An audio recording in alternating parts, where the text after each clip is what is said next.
Waalaikumsalam warahmatullahi wabarakatuh. Alhamdulillahirabbil alamin. Allahumma shalli wa sallim ala habibika Mustafa ka nabiyina Muhammadin wa ala alihi washabihi asma'in. Amma ba'du. Yang kita hormati Bapak Rektor UMN Dr. Fauzan MPD, Bapak Suparto, Bapak Haris, Bapak Stardi dan Bapak Irwinto, juga Direktur Telkom Bapak Mungkas, teman-teman UMM dan semua yang mendengar yang kami hormati. Ini ngaji itu harus objektif itu jujur. Jadi bisa saja korbannya ayah saya, bisa rektornya, bisa semuanya. Tapi korban dengan makna yang bagus. Karena di antara saran Al-Quran, Allah ngendikan kalau belajar atau mencari nasihat atau mencari kebaikan apa saja, itu diistilahkan walau ala anfusikum awil walidaini wal aqrabin, meskipun ketentuan itu merugikan kamu. Jadi ketentuan apapun yang merugikan kita harus tetap kaji meskipun itu tidak menguntungkan kita. Karena banyak problem, mulai dulu sebenarnya problem itu orang yang wakam da'in yadda'i annahu da'a ilallah tapi hakikatnya yad'u ila nafsi. Jadi banyak dai yang mengklaim dirinya mengajak ke Allah dan Rasul tapi sebetulnya hakikatnya mengajak ke kelompoknya sendiri. Saya ini termasuk kiai yang masih orisinil. Artinya orisinil gini, suatu saat atau kapan saja saya kok sudah tidak laku jadi kiai, asal Islam jalan tetap senang, karena nggak penting yang populer saya apa enggak itu tidak penting, yang penting agama ini tetap jalan. Sama, negara ini harus jalan siapapun presidennya. Ya, ini penting saya utarakan karena perbedaan antara nafsu dan komitmen beragama itu tipis sekali. Sehingga dulu pernah ada cerita, ini bukti keadilan Rasulullah SAW. Pernah suatu saat Nabi itu ngaji, yang ngaji seperti ini. Terus ada pemuda dengan cueknya ngelewati masjid yang sedang dipakai Nabi ngaji. Singkat cerita semuanya ngomel ya, bergumam, celaka betul pemuda itu, ada Nabi ngaji kok tidak ikut ya. Tapi Nabi secara besar hati ngendikan, ini ada di beberapa kitab di Fadhailul Kasbi, keutamaan kerja. Kata Nabi, pemuda itu mau mencangkul di lahannya. Jika dia mencari nafkah untuk keluarganya, untuk kebaikannya, maka itu bagian dari ajaranku. Jadi Nabi berbesar hati bahwa kerja seperti itu bagian dari ajarannya. Jadi tidak harus datang ke majelis ngaji.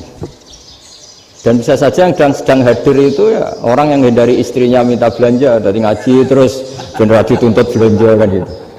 Mungkin anak-anak UMM yang kesini daripada tengok-tengok yang Malang bosan jalan-jalan ke Rembang gitu. Nah, jadi nggak mesti benar juga niatnya gitu. Jadi ya sama itu. Jadi kalau di dunia kiai yang masih orisinil itu nafsu itu benar-benar dilatih. Maka masyhur dalam cerita ada orang perang sama Ali radhiyallahu anhu. Ketika perang ini sangat semangat, tapi ketika orang itu meludahi dan Sayyidina Ali ini tersinggung karena diludahi, Sayyidina Ali langsung angkat tangan, sudah perangnya nggak usah diteruskan karena saya marah sama kamu sekarang demi nafsu karena kamu meludahi saya, padahal saya tadi motifnya demi Allah dan Rasul. Jadi sangat tipis bedanya kita emosi karena diri kita dan emosi karena Allah dan Rasul. Sehingga ketika diludahin ini terus beliau mikir jangan-jangan perang saya karena saya diludahi. Nah, yang hilang dari peradaban modern adalah Allah itu tidak begitu hadir di hati kita. Saya sering cerita di mana-mana, teks hadis itu sebenarnya berbunyi gini, ini hadis sahih. Mangka na yu'minu billahi wal yaumil akhir fal yukrim jarohu. Ada yang fal yukrim jarohu doifahu, ada yang fal yakul khairan aw yasmut. Siapa yang iman dengan Allah dan Rasul maka harus memuliakan tetangganya, memuliakan tamunya. Dulu itu ada seorang ulama dipanggil anak muda, dibully terus sekarang. Wahai kiai, datang ke rumah saya. Datang kiai itu. Setelah sampai ke rumah orang itu, silakan kiai kembali ke rumahnya. Saya tidak butuh kiai. Kiai itu dengan riang kembali. Setelah di rumah dipanggil lagi, Pak Yai silahkan datang ke rumah saya. Datang lagi. Ya senyum-senyum, kiainya santai. Wah nggak jadi butuh Pak Yai, silahkan kembali lagi. Sampai 3 kali. Oh itu kalau rektor digitukan marah itu, dosen marah. Kiainya santai, santai senyum-senyum rileks. Ketika ditanya, kenapa Pak Yai tidak tersinggung? Jawabannya unik. Anak muda, saya ini senang sekali nuruti perintah Allah, disuruh menghormati tetangga. Sehingga ketika Anda manggil ya saya datang. Ketika Anda nyuruh pulang ya saya pulang. Saya senang sekali nyenangkan tonggo. Dan itu perintah Allah, jadi tidak ada hubungannya dengan kamu. Wah pemudanya nangis minta dimaafin. Kalau kita kan enggak, kita ini dosen, kiai, mungkin kita doktor, mungkin kita profesor. Tapi kita ini sering didikte oleh orang bodoh. Kalau orang bodoh itu jengkel, lo kita ya jengkel. Lo kamu jengkel, dijengkelkan orang bodoh itu namanya terdikte. Itu bodoh apa pinter? Wah itu tidak pinter sama sekali. Kalau betul-betul kamu pinter, hanya bisa didikte oleh Allah Subhanahu wa Ta'ala. Jadi antara hukum Allah apa? Wa ahsin man asa'a ilaika, berbuatlah baik sama orang yang berbuat buruk sama Anda. Itu dikteannya Allah. Kalau dikteannya orang-orang bodoh kayak dimangkel ben mangkel, terus kamu mangkel. Itu bodoh apa pinter? Nah, problem kita kekinian adalah wong pinter, wong bodoh itu podo-podo bisa didikte oleh sekelilingnya. Sekarang wataknya perempuan seperti itu, wataknya anak-anak seperti itu, kita didikte. Anak-anak jengkelin kita mangkel, berarti kita didikte oleh orang bodoh. Makanya agama itu unik, kadang ngendikan wa ahsin man asa'a ilaika, kadang wasil man qata'aka, sambunglah orang yang memutus kamu. Karena dengan demikian kita hanya didikte oleh Allah Subhanahu wa Ta'ala, bukan didikte oleh hukum sosial. Cara Jawane nak ngapiki tangga sing apik akeh tunggale. Berbuat baik sama yang berbuat baik pada kita itu, mbok orang fasik ya seperti itu, maling ya seperti itu, sama. Tapi kalau berbuat baik sama orang yang berbuat jelek sama kamu itu baru luar biasa. Dan memang teksnya hadis wa ahsin man asa'a ilaika, berbuat baiklah sama orang berbuat buruk sama kamu. Jadi nggak boleh orang didikte. Makanya ngaji di sini diantaranya saya akan cerita dalam sebuah hadis sahih, dalam hadis hasan yang diriwayatkan Imam Tirmidzi, ada kalimat dari Rasulullah SAW. Dawe Nabi, la takunu imma'atan taquluna in ahsanan nasu ahsanna wa in zalamu zalamna walakin watti'u anfusakum in ahsanan nasu an tuhsinu wa in asa'u alla tazlimu. Kamu jangan jadi orang yang mudah diombang-ambingkan oleh orang sekeliling kamu, yaitu kamu mengatakan jika orang baik ke saya akan baik, jika orang buruk ke saya juga akan membalas buruk. Itu namanya Anda didikte. Tapi berkomitmenlah kamu akan berbuat baik meskipun orang lain berbuat buruk. Nah sekarang logika sosialnya begini, kalau di Indonesia itu ada 1000 kiai, ada 1000 profesor yang ingin membenahi Indonesia, rata-rata orang awam itu semau gue, terus mereka mendikte kita, perilakunya agak simpatik, perilakunya jengkelin, terus 1000 profesor ini ikut jengkel, itu kira-kira jadi solusi apa goblok bareng? Sama 1000 kiai ini ikut jengkel, ini jadi solusi apa goblok bareng? Goblok bareng. Nah problem sekarang kita ini biasa didikte orang bodoh. Nah makanya ciri khas orang muslim itu kata Nabi, mangkana yu'minu billahi wal yaumil akhir. Jadi baik tetangga karena perintahnya Allah dan Rasul. Pentingnya apa? Bedanya karena berbuat baik ini perintahnya Allah, mbok tonggo apik lah kita tetap apik karena perintahnya Allah dan Rasul. Begitu juga dengan hubungan dengan istri, dengan anak. Bojomu lagi cerewet lah, ya tetap apik. Karena dengan cara itu kita hanya tunduk kepada Allah dan Rasul. Tapi kalau kamu, istri saya kalau baik ya saya baik, kalau enggak ya enggak. Berarti Anda didikte oleh perilakunya dia. Itu latihan, ya kalau dalam bahasa pondok, latihan jadi wali itu yang paling berat. Nabi itu kalau sama orang munafik itu sabarnya Masya Allah. Padahal Nabi berso kalau orang itu orang munafik. Karena dengan cara seperti itu, bahwa kebaikan Nabi pada seseorang itu atas perintahnya Allah dan Rasul, bukan atas nama servis. Kalau Nabi hanya baik kepada Abu Bakar, itu mungkin orang bilang, wisadune Abu Bakar baik sama Nabi. Tapi kalau Nabi baik sama orang munafik, Abdullah bin Ubay bin Salul, itu kalau nggak perintahnya Allah dan Rasul itu nggak bisa. Nah, ini cobalah berlatih seperti itu sehingga kita tidak mudah didikte. Ya saya ulang lagi, nggak mudah apa? Didikte. Maka di antara kebaikan Allah dan Rasul adalah bahkan orang dolim saja diberi jatah rahmat. Makanya tadi seperti mukadimah yang dibaca Pak Haris tadi, agama ini rahmatan lil alamin. Orang yang dolim saja dapat jatah apa? Rahmat, apalagi yang soleh. Nah kemudian yang perlu dicatat, kenapa kita menjadi enjoy dengan Islam? Islam itu adalah agama yang tidak didikte oleh materi. Jadi kalau Anda ingin makan enak, mungkin kalau pikiran kebanyakan orang, anak-anak muda yang milenial, yang gaul, ingin makan enak ya makan yang disukai. Misalnya sate atau bakso Malang atau apalah.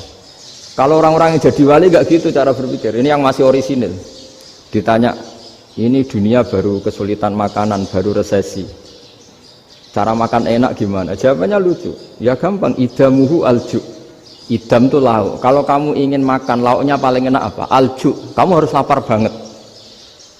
Sampai kalau puasa itu melihat tempe itu wah luar biasa. Tapi kalau kamu nggak puasa, air putih itu nggak menantang. Tapi kalau puasa, tempe air putih itu menarik dan Anda tetap lahap. Apa? Karena lauk terbaik adalah alju, yaitu lapar. Lah tapi kita ini enggak, kita ini kayak orang bodoh. Kayak orang bodoh tadi, profesornya makan nyaman ya kalau sesuai selera. Nah, itu kan sama dengan anak-anak ABG. Anak ABG itu makan lahap ya kalau yang disukai. Lalu bedanya apa ABG sama profesor? Kalau cara berpikir masih sama kan itu. Kiainya juga gitu. Kiai makan enak kalau yang disukai, kalau enggak ada. Lalu bedanya apa kiai sama orang awam? Orang awam juga gitu, makan lahap ya kalau yang disukai. Nah, ternyata perilaku kita ini yang pintar sama yang bodoh sama, Mas. Kalau kamu ingin berkasta lebih baik, itu cara makan enak itu apa? Idamuhu al-ju'. Lauk terbaik adalah karena kita sangat lapar. Makanya masyhur dalam cerita-cerita tarikh sirah nabawiyah. Nabi diberi hadiah, beberapa hadiah. Di antaranya ada yang diterima, ada yang enggak. Termasuk yang dikembalikan itu dokter. Ada seorang raja memberi hadiah Nabi dokter Tobit. Itu sama Nabi dikembalikan karena dokter ini sudah lama kumpul Nabi itu gak pernah sakit. Akhirnya dokter ini putus asa, ini gak perlu diobatin. Ketika ditanya, kenapa ya Rasulullah engkau gak pernah sakit? Karena kita ini kaum, kita ini komunitas masyarakat yang tidak akan makan kecuali lapar, dan kalau sudah makan berhenti sebelum kenyang. Jadi sederhana sekali pengobatan zaman itu. Sebagian besar penyakit itu pasti disebabkan kita ceroboh dalam hal makan. Sudah ngerti kalau durian masalah, kalau makan durian enggak kehitung gitu. Apalagi kalau gratisan itu tambah banyak itu. Pola tidur juga gitu kata Nabi, dan kita tidak tidur kalau tidak sangat ngantuk. Nah, itu namanya orang-orang soleh yang sudah ada didikte materi. Kalau yang didikte materi kan bisa tidur nyenyak kalau kasurnya enak, AC gini-gini. Sebenarnya enggak, tidur enak itu ya kalau sangat ngantuk. Mbok di gudang, mbok di bis, kalau sangat ngantuk ya semuanya ya enak. Sama, mbok lapar, mbok hanya tempe, tapi kalau sangat lapar itu ya enak. Nah ini ilmu yang mulai hilang, ilmu-ilmu yang mulai hilang. Nah, cara ibadah juga gitu. Kita ini kan, saya ini punya bapak kiai, mbah kiai. Punya guru yang sangat alim ya seorang Kiai Maimun. Itu dulu kita pengkaji ilmu itu tidak pernah tahu bedanya NU dan Muhammadiyah. Karena dulu Mbah Darwis itu Kiai Dahlan itu dulu ngajinya bersama Mbah Hasyim ketika di Indonesia yang ngaji Mbah Soleh Darat. Mbah Soleh Darat itu dulu ngajinya sama buyut saya ke-6 namanya Mbah Soleh Asnawi di Kudus. Mbah Soleh Darat itu dulu alim-alimnya orang Jawa ya Mbah Soleh Darat, Soleh bin Umar.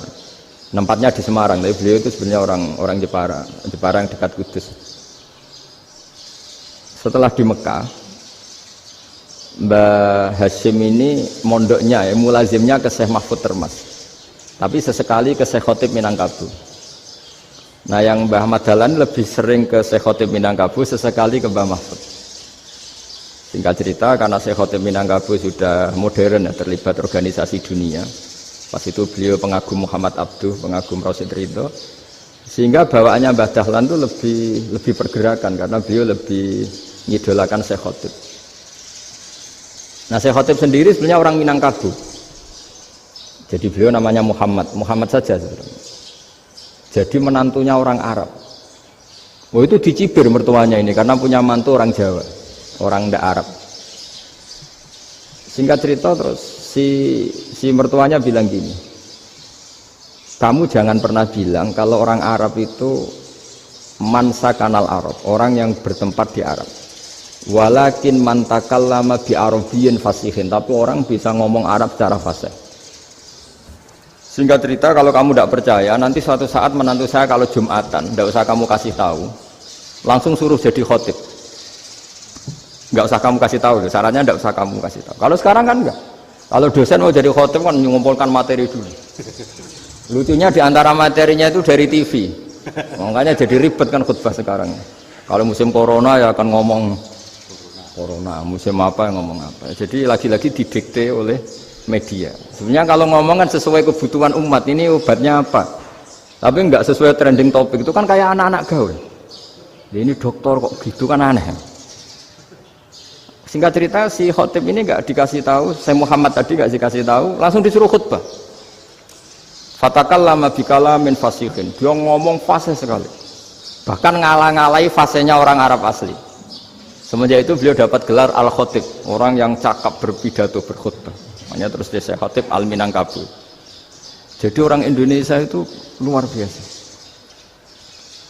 Dulu yang namanya orang Indonesia di Arab Saudi itu dihormati sekali karena yang ke sana itu pasti ulama. Sudah alim di Indonesia ke sana, termasuk Mbah Ahmad Dahlan, Mbah Hasyim dulu karena sama-sama muridnya Mbah Soleh Darat. Lama-lama yang ke sana itu TKI TKW itu ya mulai agak dibully.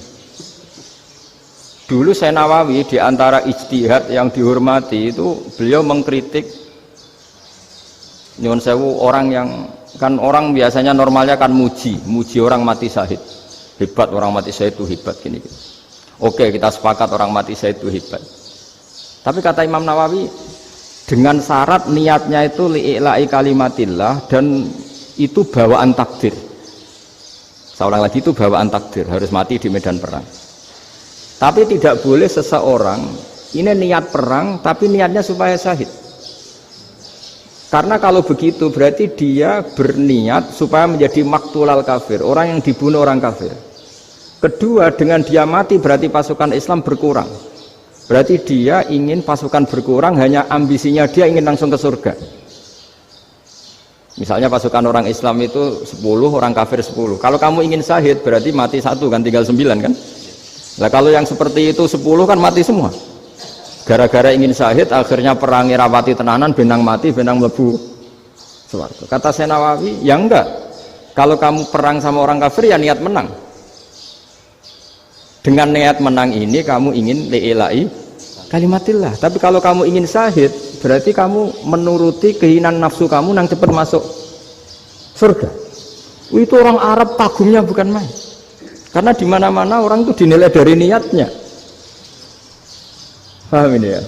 Tapi perang loh ya, dalam kondisi perang, bukan teroris. Perang itu artinya orang kafir yang ingin bunuh kita, itu perang namanya apa? Perang. Dulu orang cerita syahid itu hanya pokoknya syahid itu hebat, pokoknya syahid itu hebat. Syahid di medan perang itu hebat, pokoknya syahid di medan perang hebat. Tapi ketika Syekh Nawawi memberi penjelasan ilmiah, jika kamu perang ingin cepat mati, ingin cepat syahid, artinya ini untuk pemenuhan diri kamu, karena kamu bayangkan langsung masuk surga. Kamu lupa bahwa dengan kamu dibunuh, kekuatan Islam berkurang. Akhirnya beliau memberi penjelasan, syahid itu bagus, itu sebagai takdir. Hanya takdir itu kita perang yang ingin menang, tapi takdirnya mati. Jangan dibalik, oleh perang rapati tenanan, benang mati, namun bu. Itu yang pertama, termasuk ulama yang pertama memberi penjelasan itu Syekh Nawawi. Akhirnya melahirkan kekaguman yang luar biasa dengan tafsir Munirnya itu. Terus beliau itu orang yang rileks kalau menjelaskan ilmu. Ini ya juga guru-gurunya Mbah Hasyim, Mbah Guru sama Mbah Hasyim sama Mbah Ahmad Dahlan Syekh Nawawi.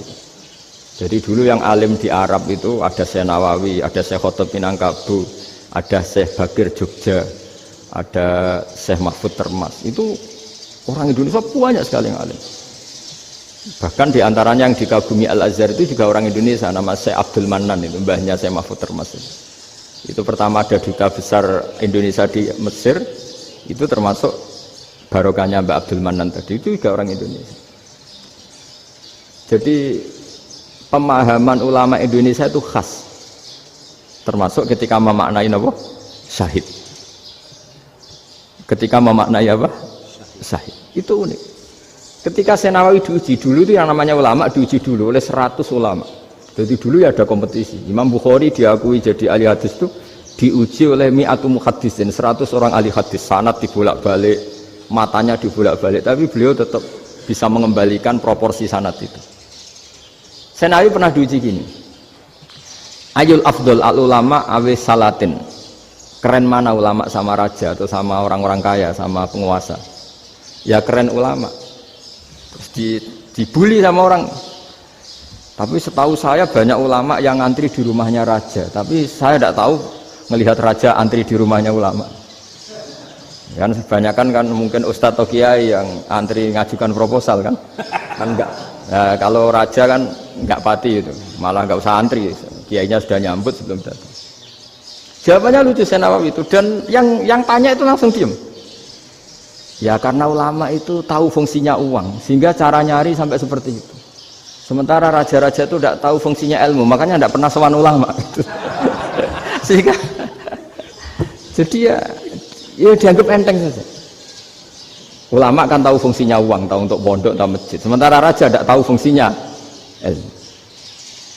Jadi itu khas Jawa ya. Khas Jawa, khas Indonesia. Apa-apa yang menurut orang banyak dengan tanda kutip itu buruk atau baik, itu orang Jawa menafsirkan tuh gampang saja. Sehingga semenjak itu Jawa itu dipandang betul. Saya punya kitab namanya Qadhayal Haji wal Umrah. Itu terbitan Hayatul Ulya Arab Saudi, milik Wahabi. Itu diantara fatwa yang dipakai untuk solusi muskilatul haji, problem-problem haji kekinian. Itu fatwanya syekh-syekh yang dari Indonesia, termasuk Syekh Khotib Minangkabau, Syekh Nawawi Banten, Syekh Bakir Nur Jogja. Misalnya begini, dalam fatwa-fatwa yang menyulitkan kita ya, sampai sekarang jadi perdebatan. Ketika sofa dan marwah itu dengan batas tertentu, saya ulang lagi dengan batas tertentu, mau tidak mau atas nama kebutuhan, itu kan butuh perluasan.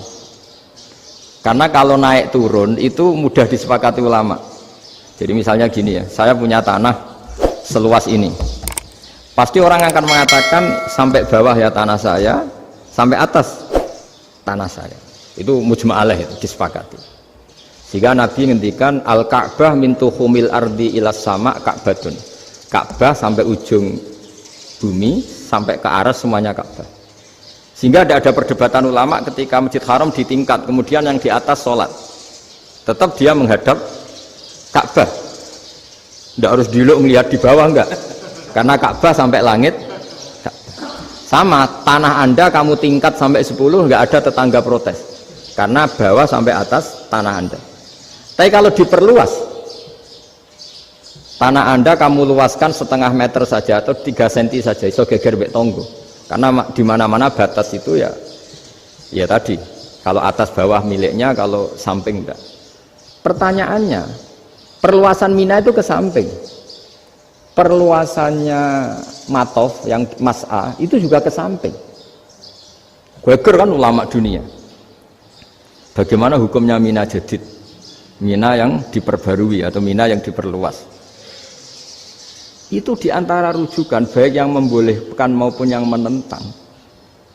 Itu ya syekh-syekh Indonesia. Itu orisinal tuh. Saya punya kitab orisinal terbitan Hayatul Ulya, kira-kira ya kemenaknya Arab Saudi kalau di Indonesia itu. Itu yang dirujuk dawuh Syekh Nawawi, dawuh Syekh Khotib Minangkabau. Karena apa? Ada logika khas Jawa. Misalnya begini. Meskipun saya tidak perlu fatwa Mina Jadid sah apa enggak, memang jadi perkhilafan ulama. Misalnya kampung ini dinamai Mina. Pertanyaannya gini, tanah yang di samping ini bisa milik Anda apa enggak? Ya bisa Gus kalau dibeli atau dihibahkan. Berarti tanah di samping Anda menjadi milik Anda karena ada proses pengambil alian lewat beli maupun hibah. Nah masalahnya ini negara itu berhak menganeksasi atau memasukkan ini sebagai mina. Itu ulama Jawa kalau ditanya alasannya apa? Fa innal muttasila bis-sa' hukmu dzalika sa'. Karena yang gantet, yang mutasil itu bisa dihukumi seperti sesuatu itu. Jadi kalau ini mina, ya yang gantet mina ini ya bisa dikatakan mina. Beda dengan membuat mina, Malang mina, wah itu tidak bisa, tidak mutasil kan. Itu enteng sekali ulama Jawa. Satu ya tentu karena kebutuhan, tapi asal masih al-muttasilu bihi, yang masih tanah yang masih mutasil dengan. Nah ketika perluasan mas'ah antara sofa dan marwah kan misalnya ini batas luasnya sofa, ini batas luasnya marwah. Lalu atas nama kebutuhan, sofa marwah itu sampai sini, sampai agak meluas ke sini. Itu geger Arab Saudi. Wah ini gimana. Padahal tawaf itu harus antara gunung Sofa dan gunung Marwah. Sa'i itu ya. Tapi kalau istilah Quran memang tawaf sama-sama. Makanya apa? Inna Sofa al-Marwata min sya'airillah faman hajjal baita wa i'tamara fala junaha alaihi ayyat tawafa. Nah, jadi kalau istilah sa'i di Quran itu masih tawaf. Karena harus ada, kalau bisa lah, bukan harus. Kalau bisa memang harus ada unsur muternya.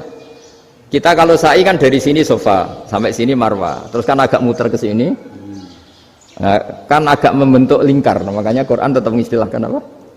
Tawaf. Jadi bukan sini ke sini terus sini ke sini kan enggak, tapi sini sampai sini terus muter kan, terus sini. Jadi antara setar dan selama ini prakteknya kan gitu ya. Sofa ngambil sini, terus ke sini, terus agak muter. Nah, karena ada unsur agak muter ini terus orang menyebut apa? Tawaf. Tapi itu bukan syarat sah, ini cerita ideal. Saya ulang lagi ya. Gunung Sofa itu puncaknya atau pucuknya kalau dalam bahasa Jawa itu ya hanya segini, ini sampai sini.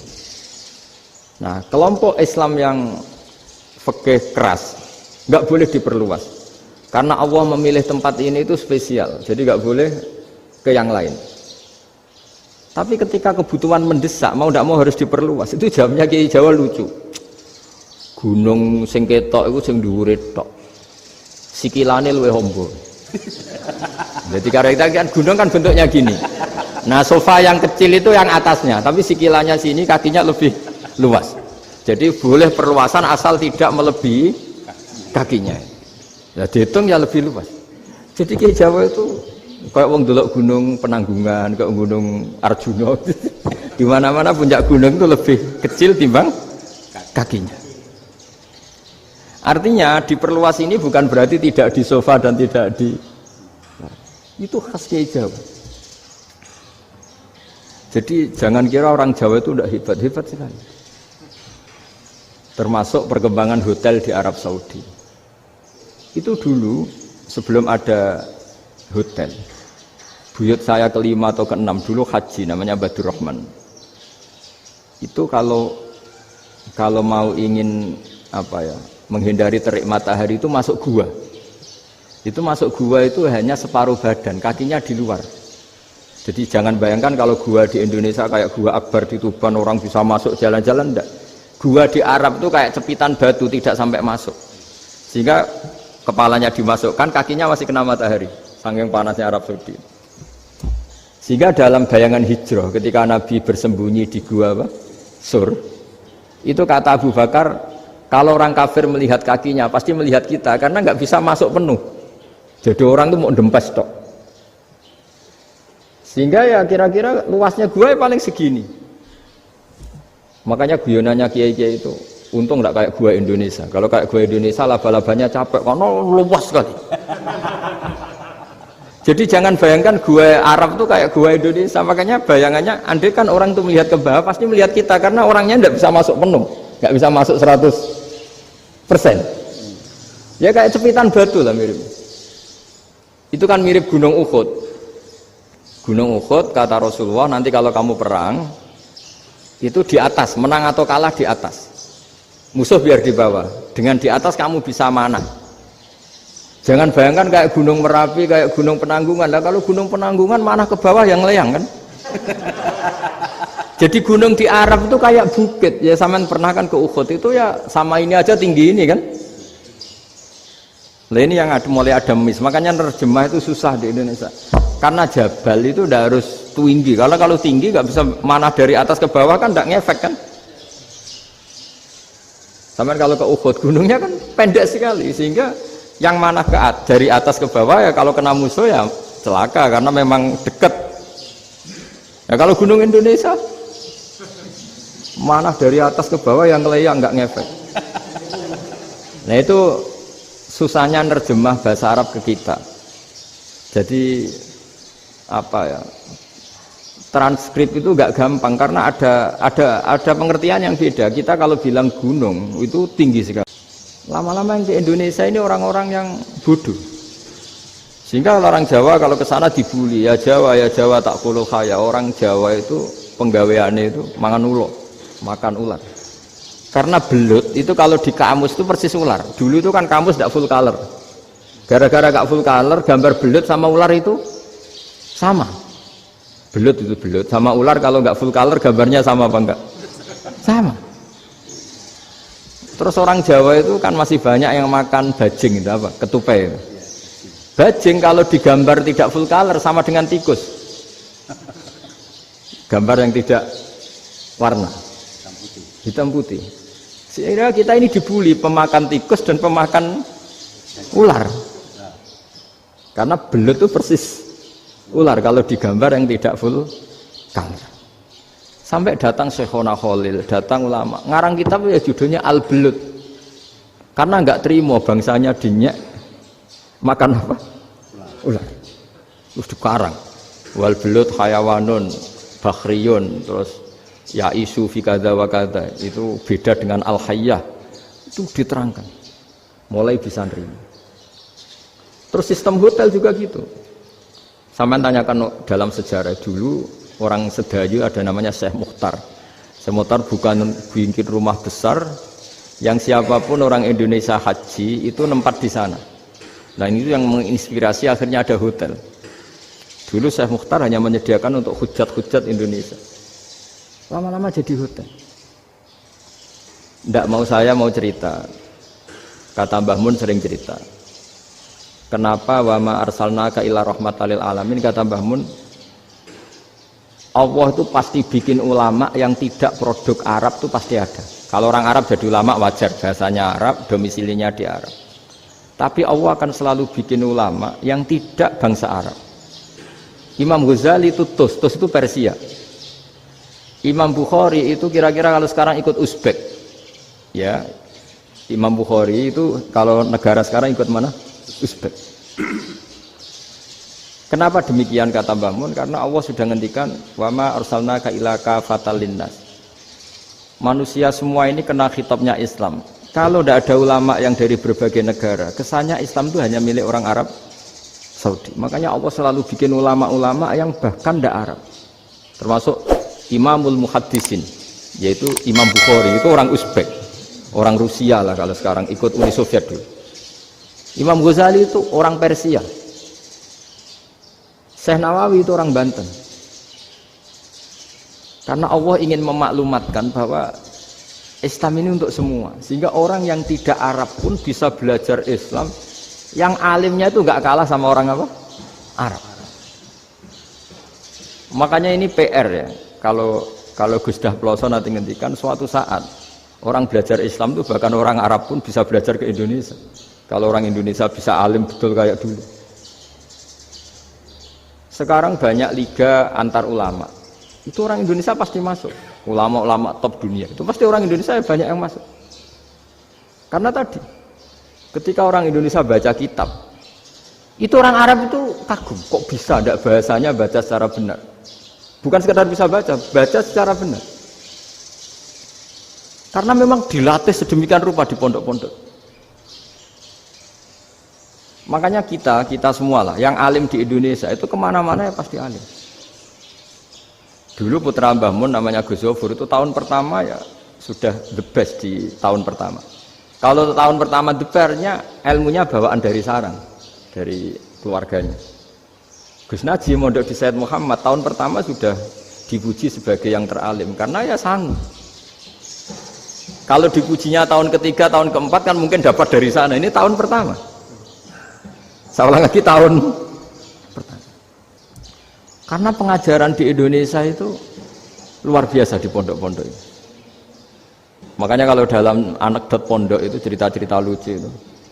Ada orang Jakarta ngaji, setelah di kelas itu pelengahan terus. Melihat jendela, lihat pintu terus. Lama-lama gurunya marah. Kamu diajarin kok ndak punya sopan. Melihat pintu terus gak memperhatikan guru. Anak Betawinya jawabnya lucu. Habis Pak Guru bohong. Kenapa ya? Kamu Pak Guru bilang Ja'a Zaidun, Zaid datang. Tak lihat gak ada yang datang. Setelah itu contoh nasab kan ro'a itu Zaidan. Saya melihat Zaid, saya gak melihat Zaid. Contoh ketiga yang jar kan maror tu Zaidin. Saya berjalan ketemu Zaid. Pak Guru diam di situ gak jalan-jalan. Jadi saking detailnya Indonesia dia cari. Kalau rofa Ja'a Zaidun. Kalau nasab ro'a itu Zaidan. Kalau jar maror tu Zaidin. Nah si murid Betawi ini karena pertama sekolah ngiranya gurunya itu cerita Zaid datang, makanya dia lihat pintu terus mana katanya datang kok tidak datang-datang ya. Nah dengan latihan seperti itu kemungkinan orang Indonesia salah itu kecil karena memang dilatih betul. Saya ulang lagi karena memang dilatih betul sehingga ketika orang Indonesia ini yang cerita seorang wartawan. Ini kisah nyata, kalau ini tidak anekdot, kisah nyata. Ada wartawan internasional ngeliput Ramlah itu di Gaza, di Palestina.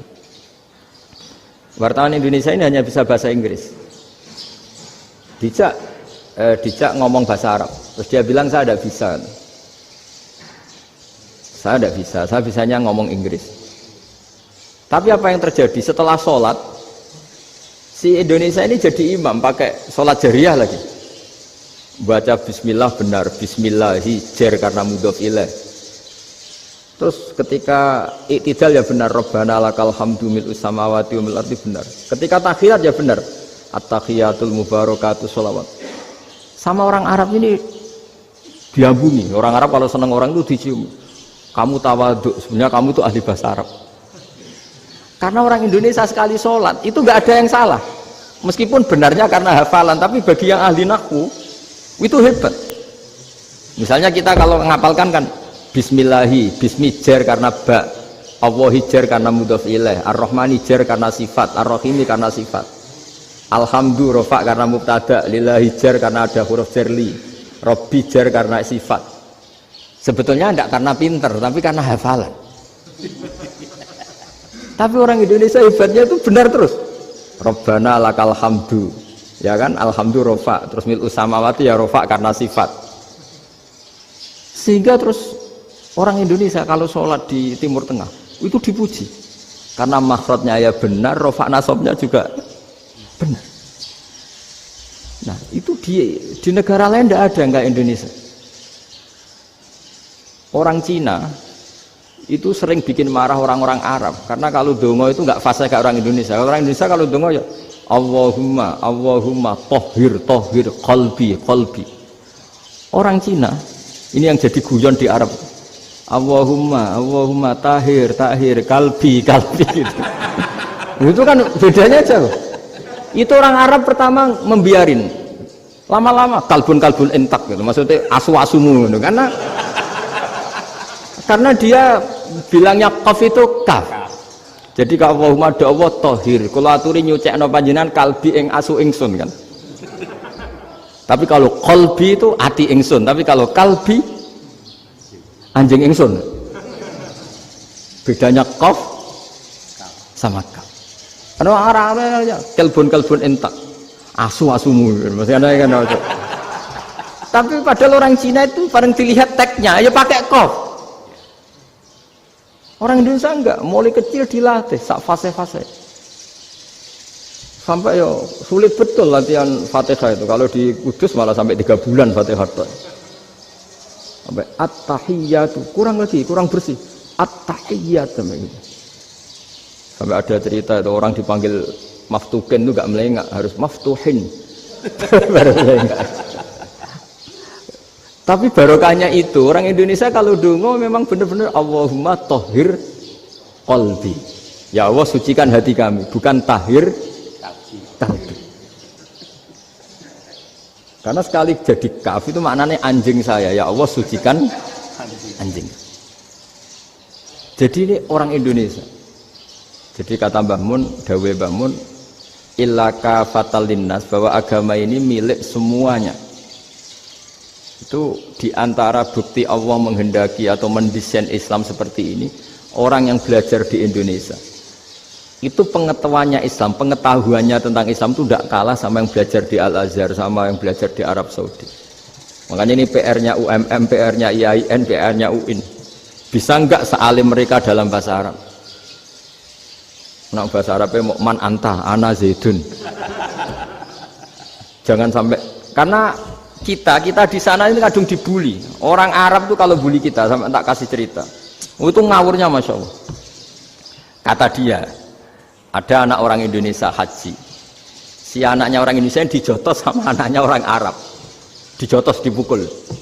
Singkat cerita terus si orang Indonesia nggak terima, anaknya yang orang Arab dipukul. Yang balas bapaknya. Orang Arab tanya, lima ada dorobta ibni, kenapa kamu mukul anak saya? Itu orang Indonesia baca, wah aku juga. Jadi hanya bilang gitu. Artinya anak saya dihada ya maka tak ada. Arabnya gitu. Anak saya dipukul maka saya balas mukul. Itu orang Arab mantuk-mantuk oh gitu. Paham? Suatu saat ada orang Indonesia itu sama orang Arab itu dilus-lus. Dilus-lus itu ya digini-giniin. Karena dia latihan bahasa Indonesia, latihan bahasa Arabnya itu masih mufrodat. Jadi kalau ngartikan yadun itu tangan, saro itu jalan. Jadi kalau jalan ya saro-saro. Roksun itu kepala. Ana itu ingsun. Jadi karena dia nggak ngerti penggunaannya. Itu bahasa Arabnya itu yadun anta. Jadi bukan yaduka tapi yadun anta. Berarti tangan kamu. Saro-saro itu jalan-jalan. Ala roksi ana yang atasnya sirah ingsun. Jadi mestinya yang benar kan yaduka saro ala roksi itu. Tapi enggak dipotong-potong. Yadun tangan kan, anta kamu. Berarti tangan kamu. Saro-saro jalan-jalan. Roksun itu sirah, anak ingsun. Berarti di atas kepala saya. Orang Arab tertawa-tawa. Tapi paham. Maksudnya seperti itu. Jadi kita ini dibully di Arab itu Masya Allah. Jadi akhirnya lahirlah ulama-ulama tadi yang saya sebut tadi. Bahkan pernah lama sekali ulama Indonesia itu jadi master di Arab Saudi. Yaitu Senawi Banten. Itu kalau orang sana bilang itu Sayyidu Ulama Il-Hijaz. Top-topnya ulama Mekah Madinah. Padahal beliau orang Indonesia. Dan dimakamkan di Ma'la itu dekat makamnya Sayyidah Khadijah. Karena sangat dihormati. Nah, di antara sebab dihormati adalah ketika orang memahami syahid, maknanya pokoknya maktulal kafir. Syahid itu adalah orang yang kalau perang itu mati di medan perang. Itu Imam Nawawi merinci secara detail. Kalau dia perang supaya tujuannya mati syahid cepat ke surga, berarti dia nuruti hadzun nafsi, ingin cepat ke surga. Tapi dia lupa bahwa dia dengan terbunuh pasukan Islam berkurang kekuatan. Maka syarat perang yang benar adalah ya ingin menang. Di mana-mana perang ya ilahi kalimatillah, supaya kalimat Allah itu menang, jangan ingin kalah. Soal dia mati takdir, tapi jangan ingin mati. Wah, itu terus dikagumi. Ternyata memang oh iya ya, kalau pasukan Islam 10 kafir 10 kita ingin syahid, berarti ya kalau orang ingin syahid kan terus mungkin perangnya ada hati-hati, main ngawur saja terus kalah mati. Sudah apa kalon satu kan terkurangi satu kan. Nah kalau semuanya 10 punya niat gitu, nah itu Senawawi. Senawawi itu orang yang begitu gampang nerangkan Quran. Bahkan ketika orang Arab kesulitan ngartikan famathaluhu kamathalil kalbi intahmil alaihi yalhas atau tatrubuna yalhas. Orang tomak itu ibarat kayak anjing. Anjing itu kamu kasih makan ya tetap melet, menjulur-julurkan lidahnya, kamu ndak ya ndak. Imam Nawawi ditanya, ma wajhu sibbi, lalu wajah tasbihnya di mana? Beliau menjawab fitoma. Jadi anjing punya dua sifat yang berlawanan. Di bab ilmu dipuji, nggak ada hewan yang mudah menerima ilmu kayak apa? Anjing. Sehingga Quran mengistilahkan wa ma 'allamtum minal jawarihi mukallibin. Hewan yang mudah diajari itu oleh Quran dibahasakan sudah menganjing. Karena anjing adalah hewan yang paling mudah apa?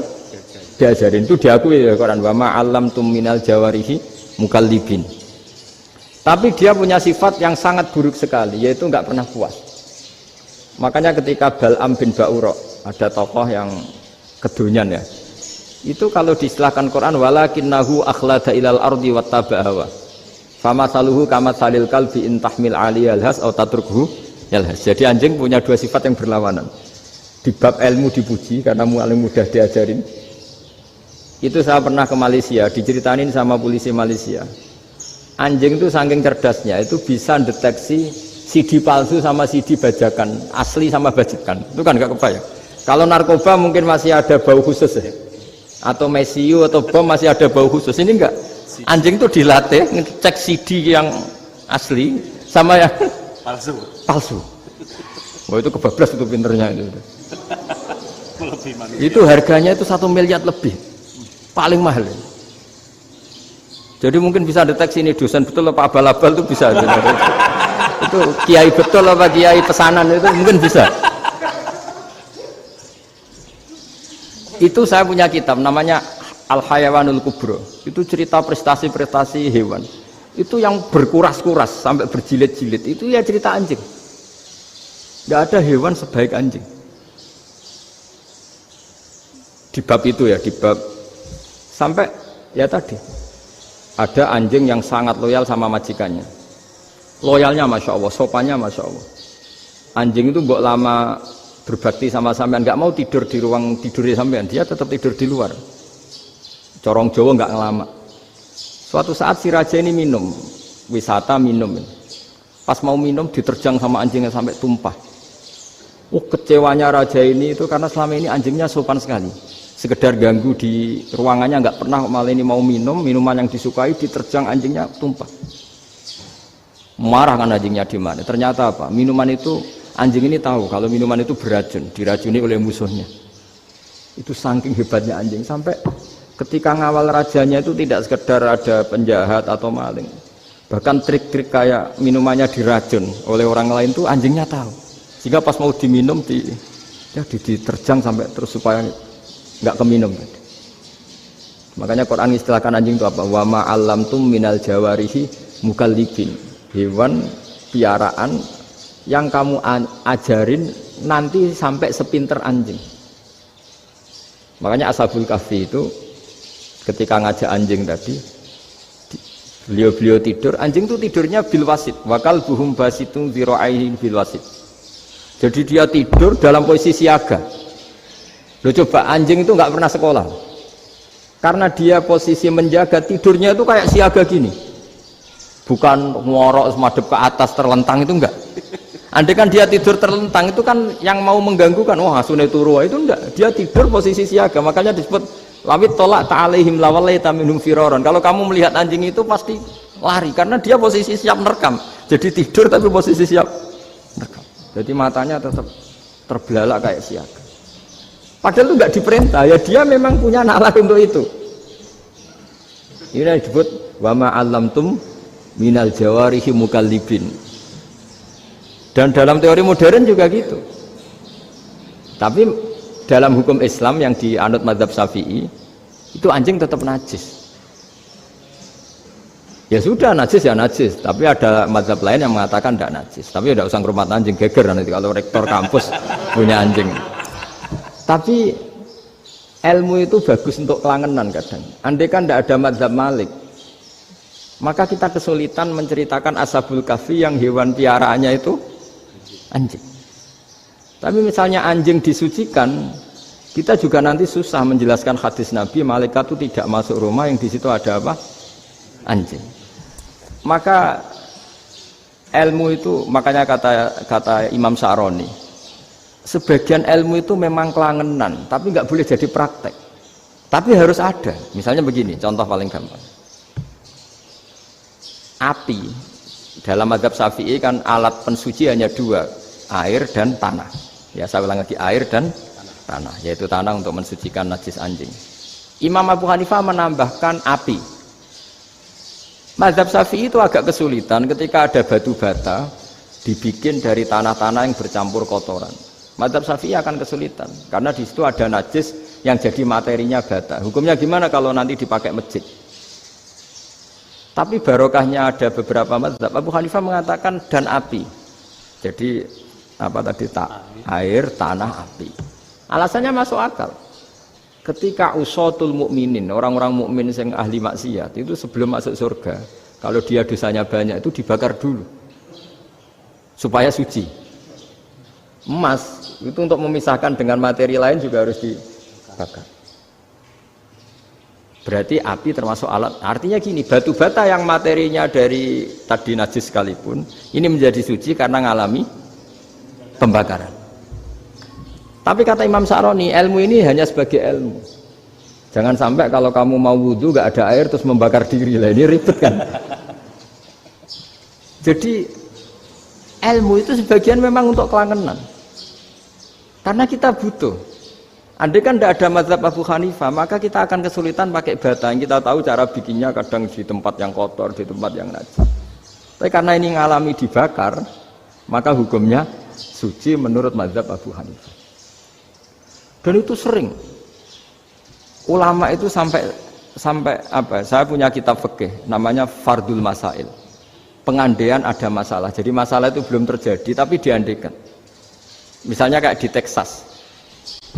Bumi itu bulat bola. Texas itu kalau dibor itu pas Ka'bah. Lalu kiblatnya di mana?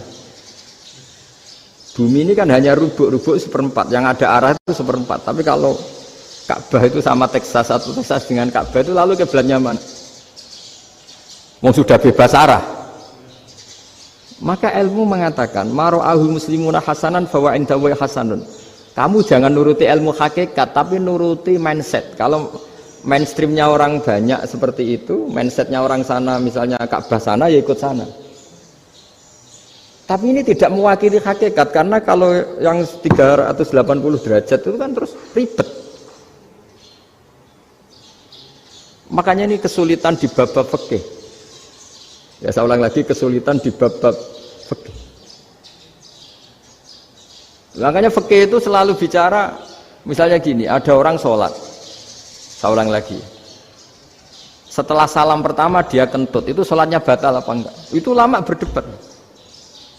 Yang dikatakan rukun sholat itu salam pertama. Sehingga orang kalau sudah salam pertama, maka sudah keluar dari sholat. Maka kalau kentut enggak apa-apa, wong yang keluar dari sholat itu salam pertama. Tapi lalu pertanyaannya, kenapa Nabi salam 2 kali? Lalu yang kedua gunanya apa? Ribet kan, partai ini kalah pasti kalau ditanya gitu. Tapi kalau ditanya dibalik, sholat itu satu ibadah yang dimulai dengan takbir, yang diakhiri dengan salam. Berarti salam pertama itu pengakhir apa nunggu salam kedua? Pertama, di semua ulama bilang salam pertama. Kalau salam pertama sudah pengakhir, berarti pembatalan setelah itu nggak punya efek, nggak punya akibat. Itu kan ribet, debat fikih itu memang ribet. Fikih itu memang senam otak karena pertanyaannya mirip-mirip seperti itu. Nah, sampean milih mana? Milih salam pertama apa salam kedua? Pasti ulama milih salam pertama. Jadi anehnya fikih itu di situ. Misalnya orang mati, takbir itu berapa kali? 4 kali. Andai kan takbir 5 kali itu batal apa enggak? Satu ulama mengatakan 5 kali itu batal. Karena rukunnya sholat jenazah itu takbir 4 kali. Berhubung ini rukun, kalau nambahi ke-5 berarti menambahkan rukun. Kayak kamu sholat rukuk 2 kali kan batal. Sujud 3 kali batal karena menambahkan apa? Rukun. Berarti kalau takbir 5 kali batal. Tapi pertanyaannya, takbir itu adalah wiridan biasa sehingga kalau ditambahkan nggak punya akibat batal. Jadi perdebatan ulama itu kadang ya lucu. Kayak kemarin Pak Haris pas pertama bertamu ke sini mau ngundang saya, tak ceritain. Dulu sholat jenazah itu pasti mayat di depan. Karena lazimnya sholat jenazah itu mayit di depan. Tapi mulai dulu lama sudah berpendapat, andai kan jenazahnya di belakang pun tetap sah. Fa innal janazah laisat bi imamin. Karena jenazah itu tidak imam. Kenapa harus di depan? Oh, tidak imam kok harus di depan. Itu mulai dulu. Sehingga ketika Arab Saudi pernah mengalami tragedi, ada orang yang dibungkus kayak mayit, ternyata senjata. Setelah di dekat Ka'bah dipakai. Dulu tragedi tahun berapa itu?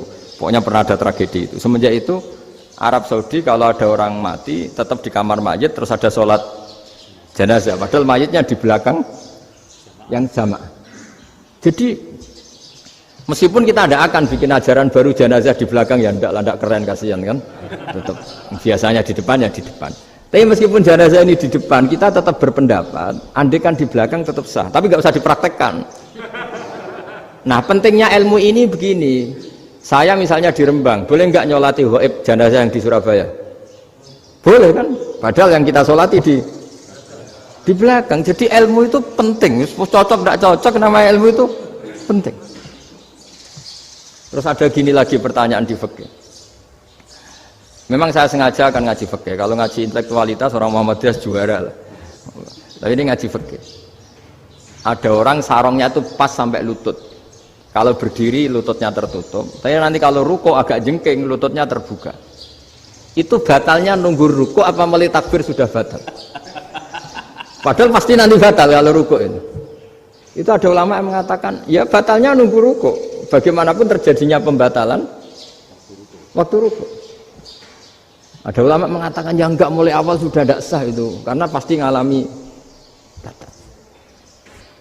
Nah, pertanyaan-pertanyaan seperti itu penting karena lalu Allah menilai apa? Ya nilai niatnya. Misalnya gini, kalau contoh itu mungkin Anda tidak tertarik, tapi contoh begini. Kita mau operasi jam 10 siang. Kita tahu kalau nanti 10 siang akan divonis medis harus makan karena mau berobat. Malamnya itu kalau kamu orang soleh, bayangkan kamu orang soleh. Kalau tidak orang soleh kan tidak punya komitmen. Kamu milih niat puasa, apa enggak jam 10 mesti mokak menisan raposo. Kamu orang soleh. Kalau kamu orang soleh pasti milih puasa karena ini Ramadan. Meskipun nanti jam 10 pasti disuruh batal sama dokter. Setidaknya kita berpikir gini, nak mati jam itu paling enggak ditulis saya sebagai orang yang puasa.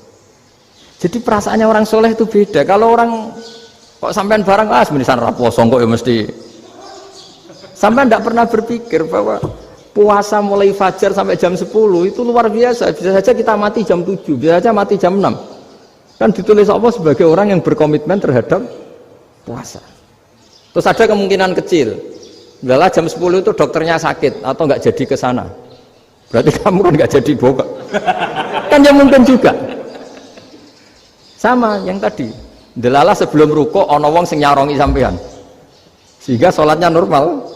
Kamu tidak menemukan pakaian yang pas, dibeli pas setelah ruko, mau ruko, ono wong ngerti, wah sholatnya kira bener disarongi. Itu agama. Jadi agama itu dimulai dari mana coba? Dimulai dari niat, dari komitmen. Nah sekarang kelirunya kenapa ada garis keras? Agama itu dimulai dari keinginan ideal. Itu yang mulai itu ada orang-orang garis keras. Agama ini enggak, agama ini dimulai dari niat.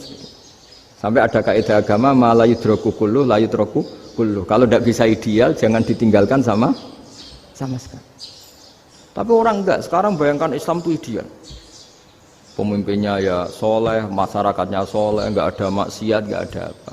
Nan apa ilmu? Kalau secara ilmu mulai dulu ya ada orang dolim, ada orang soleh. Nabi kurang baiknya. Di angkatan itu ya ada orang munafik. Sehingga ulama itu sudah berpendapat ideal itu piye? Zaman Nabi saja ada orang apa? Munafik. Itu ilmu. Kalau nuruti kelangenan inginnya dunia ya steril, nggak ada maksiat, nggak ada. Dan agama itu diciptakan Allah itu memang unik. Calon Nabi misalnya, Nabi Musa itu sing rumat Fir'aun.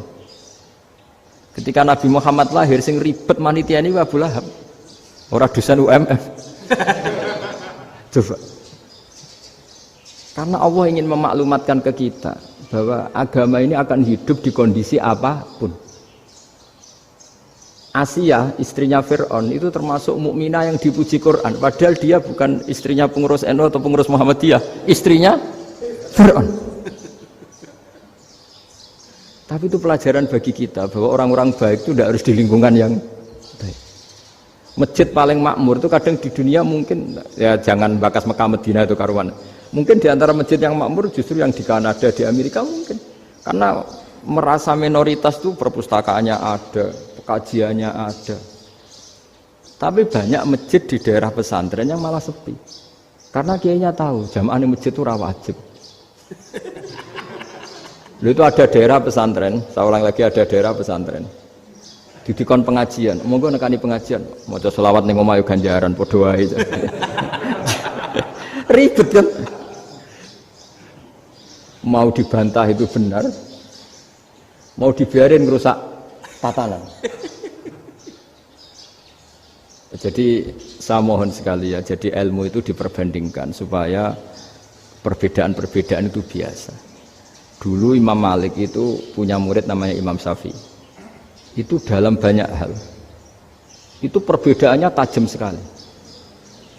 Ya saya ulang lagi, dalam banyak hal itu perbedaannya tajam sekali. Misalnya begini. Ini terakhir percontohan saya fikih, nanti dikaji sendiri. Ada seorang A'rabi, Ja'a A'rabiyun. Ini di hadis sahih diulang-ulang di semua Al-Kutubus Sittah ada peristiwa ini.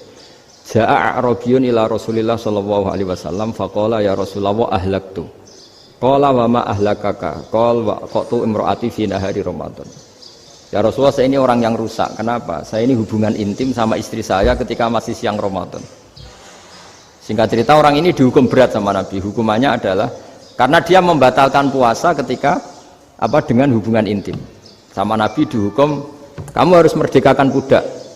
Wah, tidak mampu ya Rasulullah, saya tidak punya budak. Jadi ini bukti bahwa agama ini sangat sosial sehingga sebagian kafaroh harus memerdekakan budak. Kamu kalau gitu puasa 2 bulan, yang baru puasa 2 hari aja kecelakaan malah disuruh puasa 2 bulan. Ya sudah kamu ngasih makan 60 orang miskin, saya ini orang paling miskin. Kok jadi sudah miskin agak hiper lah orangnya, poso-poso kok gitu. Itu kata ulama kalau orang Jawa nggak mungkin makanannya tempe mendoan, nggak mungkin itu.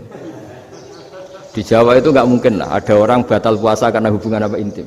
Ada istrinya nggak cantik, cerewet, sang lanang mangane mendoan, itu tidak mungkin, kecelakaan itu tidak mungkin. Tidak mungkin itu. Tapi kalau Arab mungkin karena makanannya daging. Singkat cerita, terus pertanyaannya gini, kalau batal biasa itu kan bayarnya puasa 1 hari. Kalau batal, tapi kalau batal pakai hubungan intim, pakai jima kalau dalam bahasa fikih itu kafarohnya berat, yaitu merdekakan budak atau puasa 2 bulan berturut-turut. Pertanyaannya gini, jima istri itu boleh loh tidak zina. Seorang jima istri itu boleh loh tidak zina. Itu kan hukumannya berat. Nah terus Imam Malik berpikir kalau gitu tidak harus jima dong. Poso-poso ora ana uzur ora ana apa terus nyate.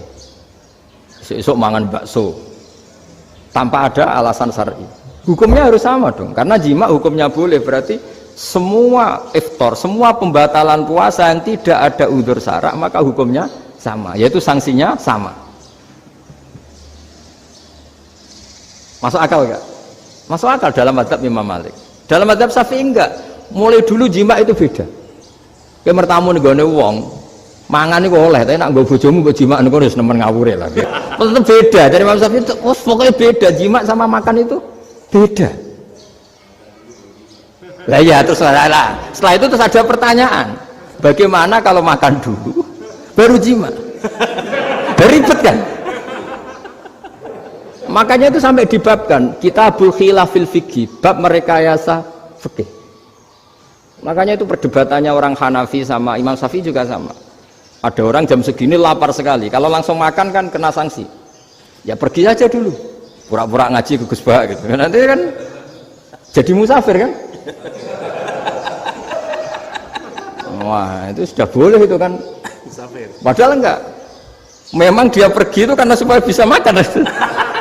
Mau enggak kepikiran ngaji, kok tahu-tahu ingin ngaji. Mumpung Ramadan nah. Nah makanya dibabkan, apakah boleh merekayasa fikih? Tapi fikih bisa apa coba? Dengan status kamu musafir, ya memang boleh iftar, boleh berbuka. Lah itu terus jadi terus perdebatan ulama menyangkut fikih. Karena memang masalah furu'iyah. Sehingga termasuk perdebatan kita dalam perilaku. Misalnya ada orang NU kalau habis salam itu menghadap ke kiblat karena arah terbaik itu kiblat.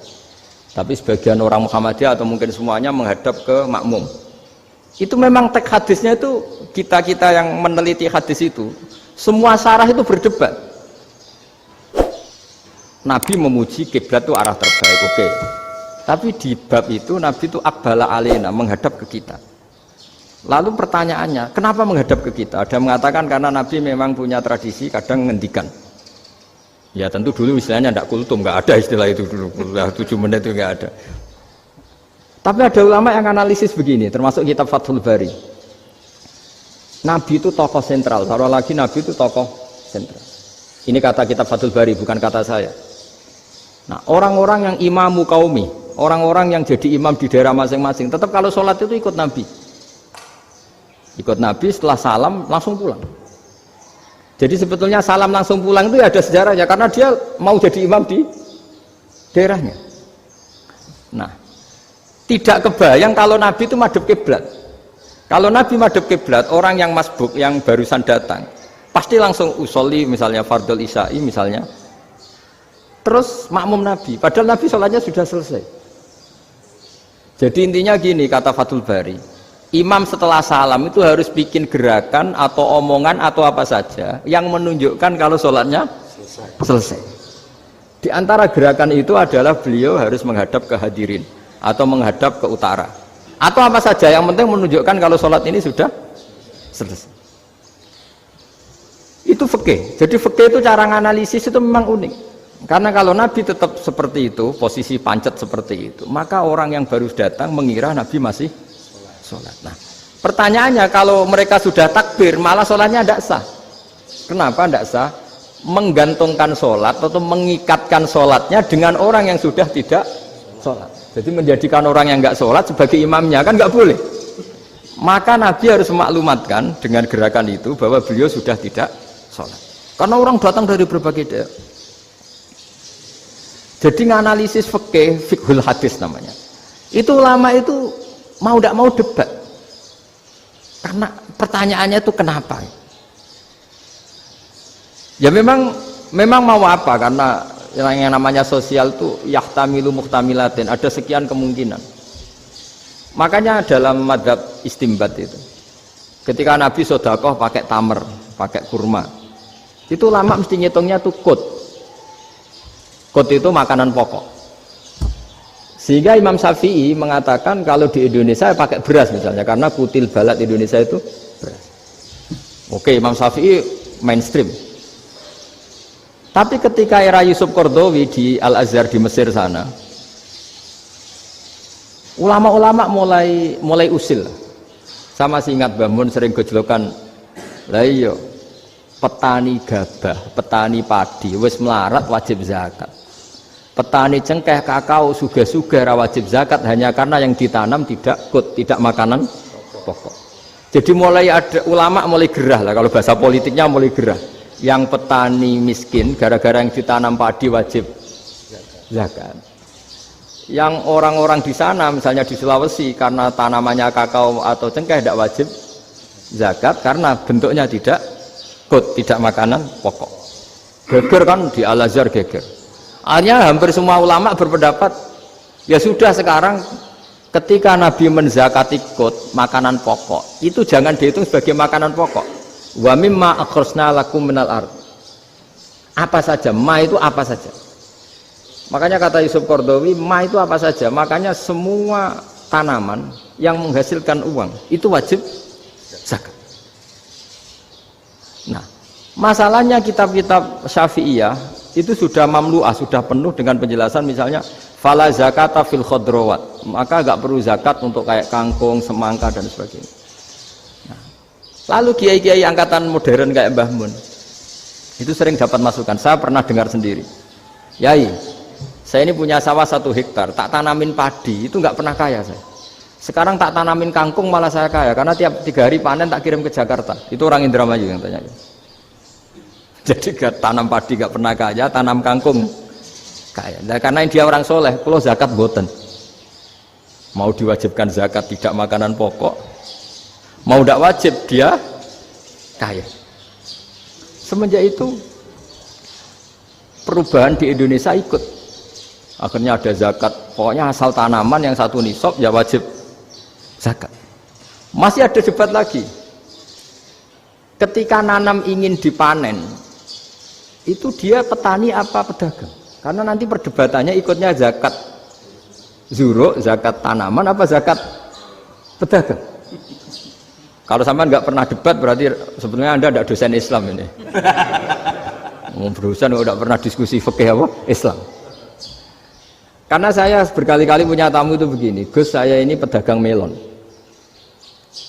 tapi dia penanam melon, jadi pedagang yang agak ingin badi banyak. Itu caranya gini Pak Rektor, saya misalnya pedagang melon, daripada saya kulak di pasar atau dari petani sudah mahal, nyewa tanah sekian hektar terus ditanami melon.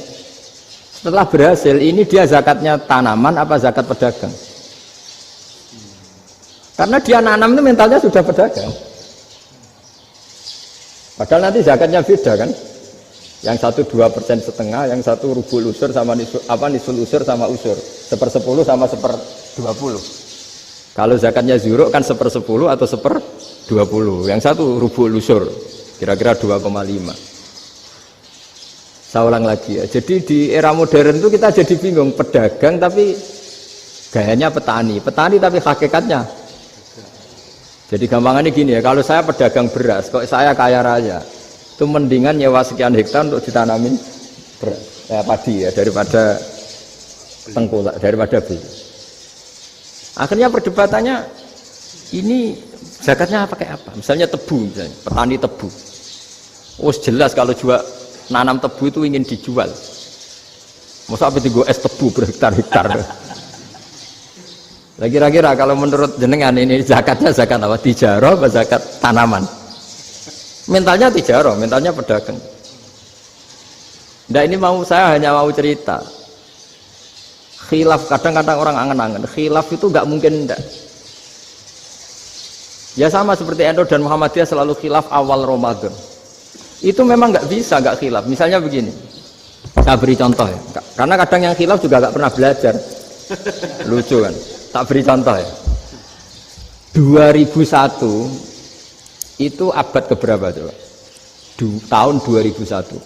Abad 21 abad 20? Abad 21. Jadi meskipun terpaut 1 tahun, padahal abad itu 100 tahun.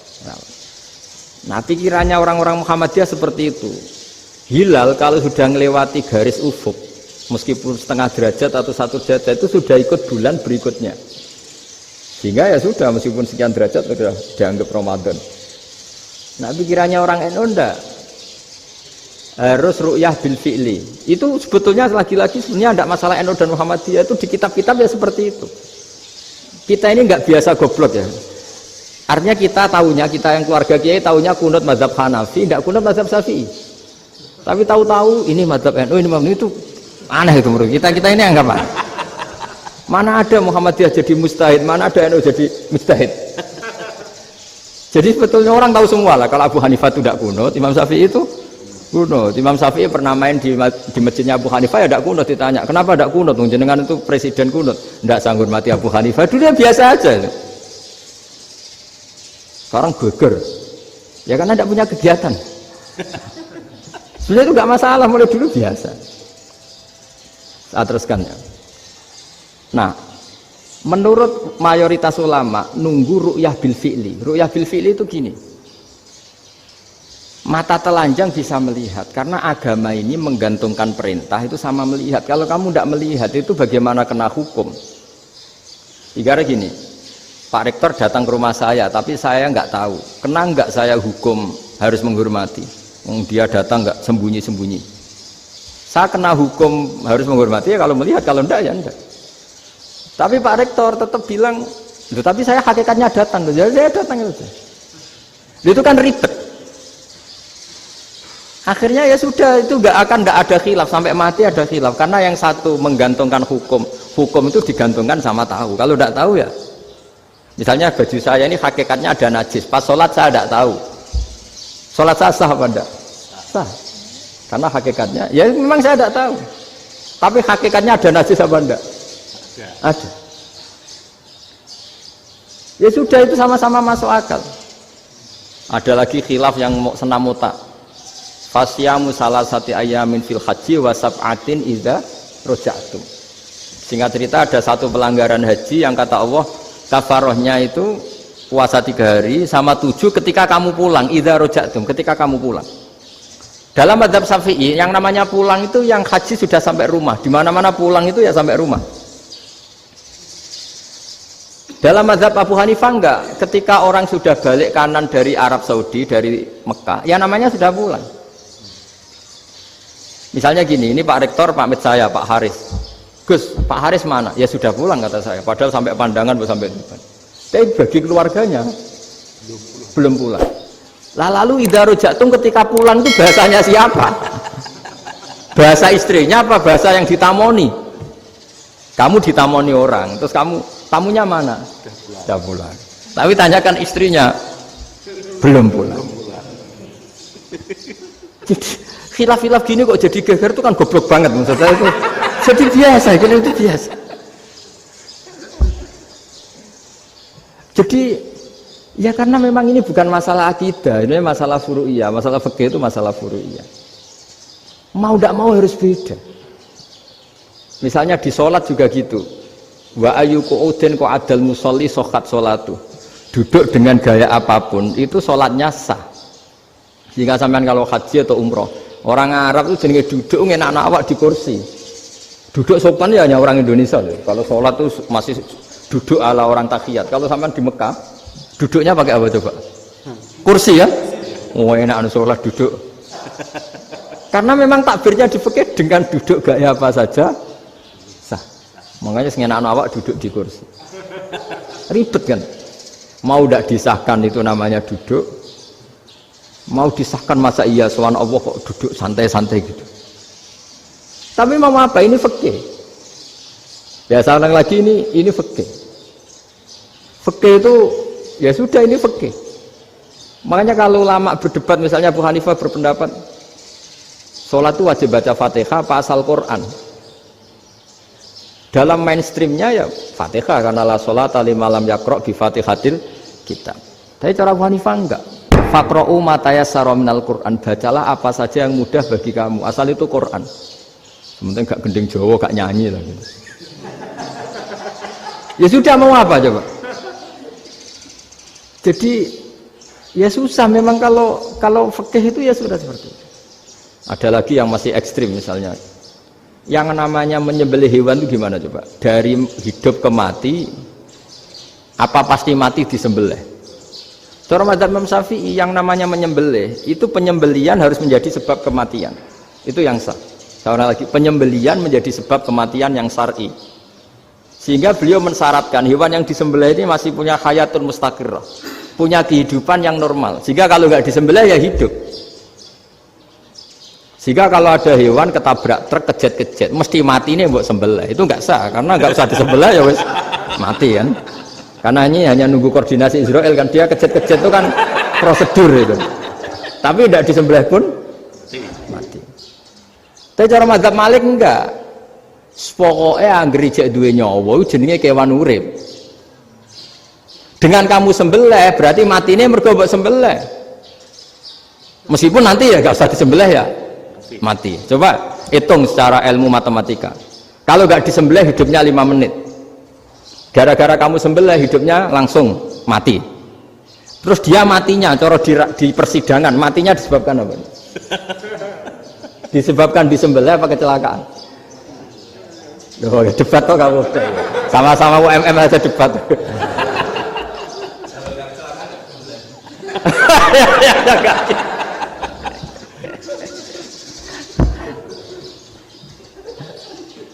Loh, saya pernah ngalami nyata itu, saya jalan-jalan sama anak saya pakai motor, sampai di jalan raya gitu ada ayam jago ketabrak mobil, kejet-kejet.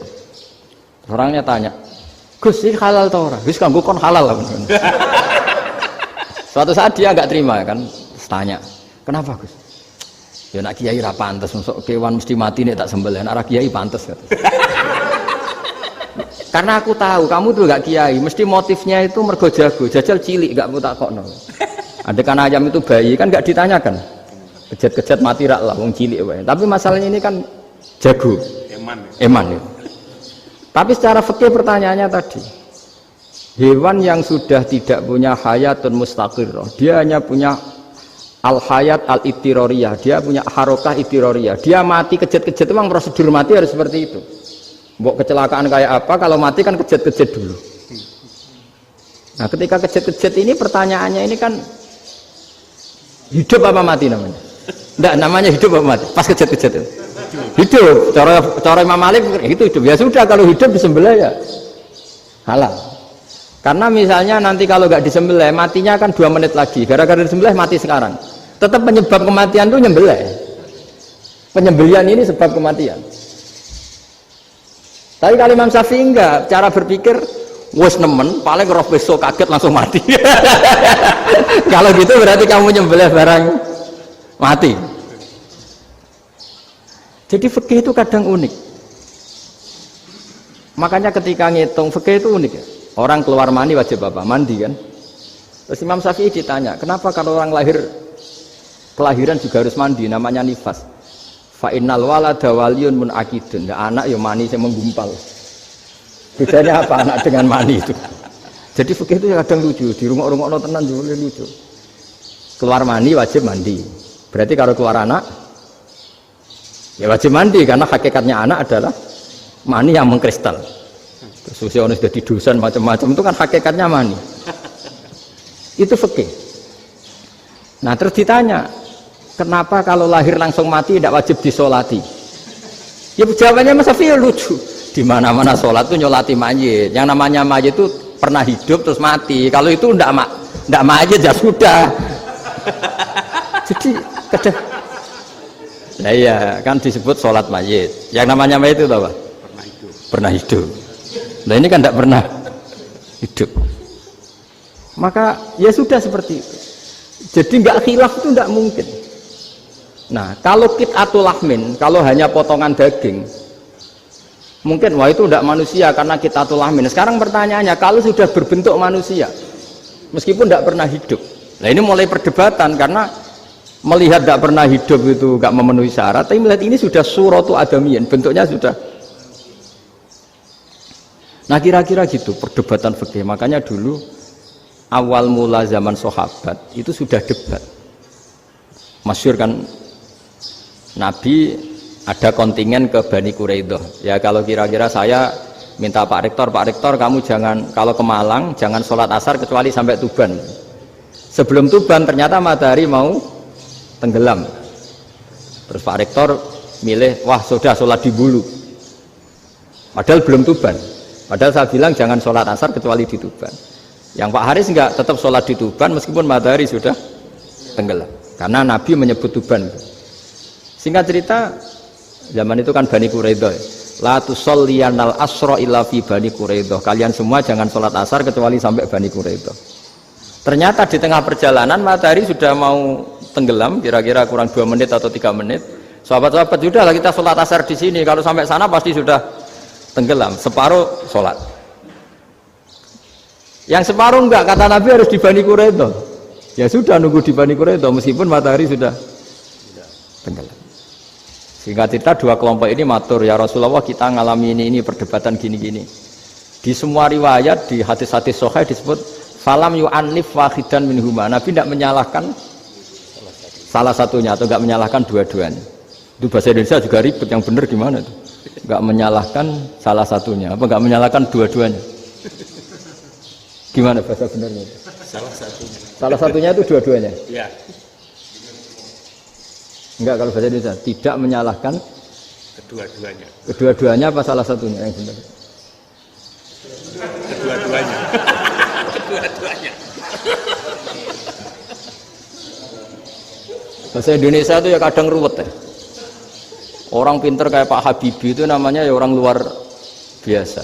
Nanti sekolahnya orang-orang idiot itu ya sekolahan luar biasa.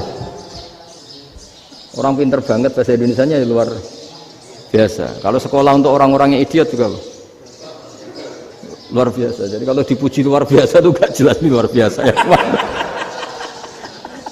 Gak jelas kadang bahasa kita ini kadang ya gak jelas. Nah itu gak menyalahkan dua-duanya apa salah satunya? Keduanya, tidak menyalahkan kedua-duanya. Misalnya dibahasakan gak menyalahkan salah satunya, benar apa salah? Benar. Benar, ya sudah benar semua. Jadi itu bukti bahwa ijtihad itu boleh. Saya ulang lagi, bukti bahwa ijtihad itu boleh. Padahal ini jelas yang satu harus sholat asar, padahal matahari sudah tenggelam. Makanya di antara fikih unik itu begini. Saya ulang lagi fikih unik. Saya menyaksikan betul ketika ada orang tanya Mbah Mun saya ini Kopassus. Kadang latihan itu sampai waktu zuhur habis. Saya harus bagaimana? Jawabannya Mbah Mun itu unik. Sementing ojo ngosor sholat. Engkau yojo niat jamak, atau kodok katanya. Singkat cerita terus orang ini diskusi sama saya karena ini ya alim pernah mondok. Kenapa kosor tidak boleh? Karena kosor itu ekstrim, merubah bentuk sholat dari 4 menjadi 2. Maka alasannya harus jelas. Harus jelas itu orang yang latihan di Kopassus itu kan dia sudah berasrama di situ. Berarti dia sudah tidak musafir karena asramanya di situ, sudah mukim. Kalau dia kosor itu merubah bentuk sholat dari 4 menjadi 2. Merubah itu ekstrim. Tapi kalau dia kodok itu hanya mengakhirkan sholat dari waktunya. Kira-kira kalau kamu jadi malaikat, ekstrim mana? Merubah sama menunda? Ekstrim merubah kan? Karena 4 menjadi 2. Terus ojo jamak takdim, tapi jamak takhir. Itu juga penting. Bagi pengkaji fikih itu penting. Kalau jamak takhir itu salah-salah sidik ora pati popo.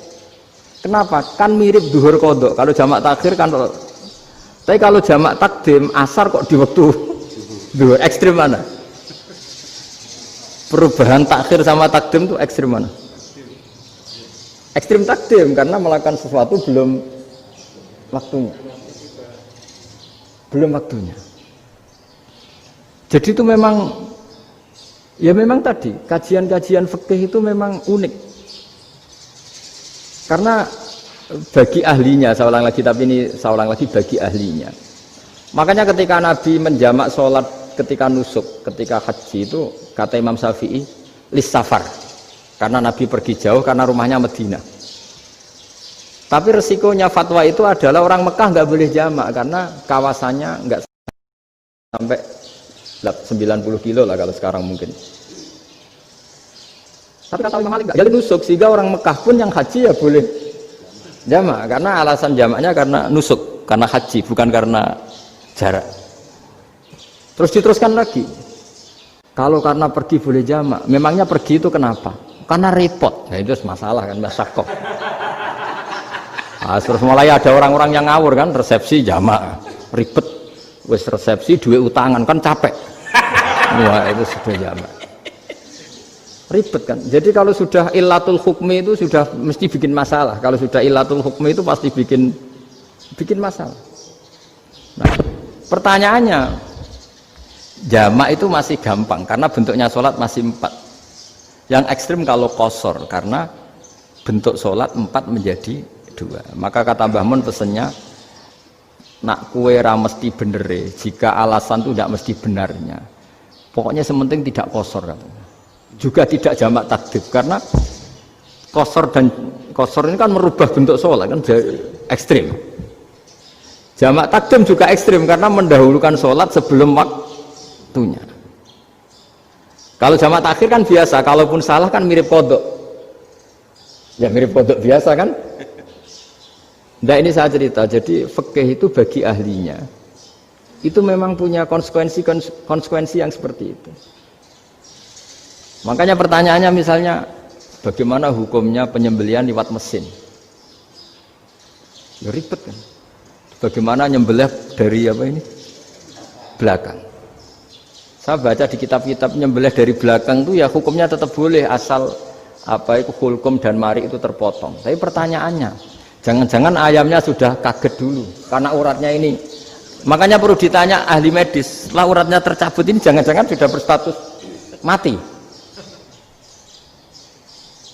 Kan potensi ketika dipotong dari sini, potensi sudah berstatus mati. Makanya, kalau misalnya menyebelah dengan dibaca, itu langsung mati juga. Itu tetap ada dohtoh, dalam bahasa fikih dohtoh.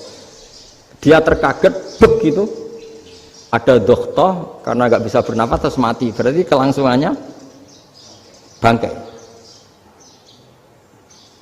Jadi orang yang pengkaji fikih itu ya seperti itu, memang itu yang ditekuni. Tapi kita sebagai orang awam ya tadi, nak sing kecelakaan itu wedhus, ayam jago ngeman, tapi nak pitik cilik ikhlas.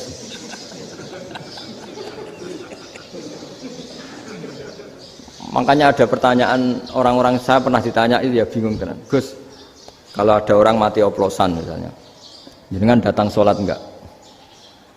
Ya datang sholat kan, dia orang mukmin, saya tetap sholat. Kenapa? Ya kan matinya oplosan.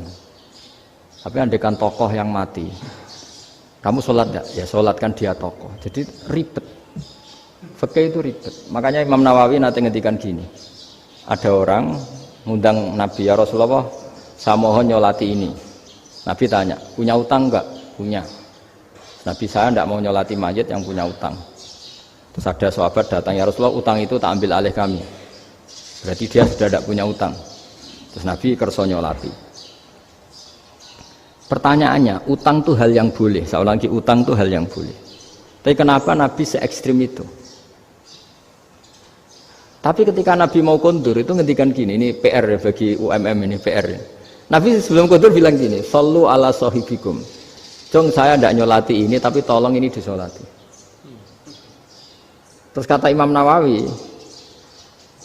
dianalogikan atau dikiaskan, siapapun pelaku dosa besar atau mati dalam keadaan tidak benar, misalnya pas dugem mati, pas oplosan mati, itu sebaiknya tokoh-tokoh itu enggak nyolati, karena nanti dianggap penghormatan.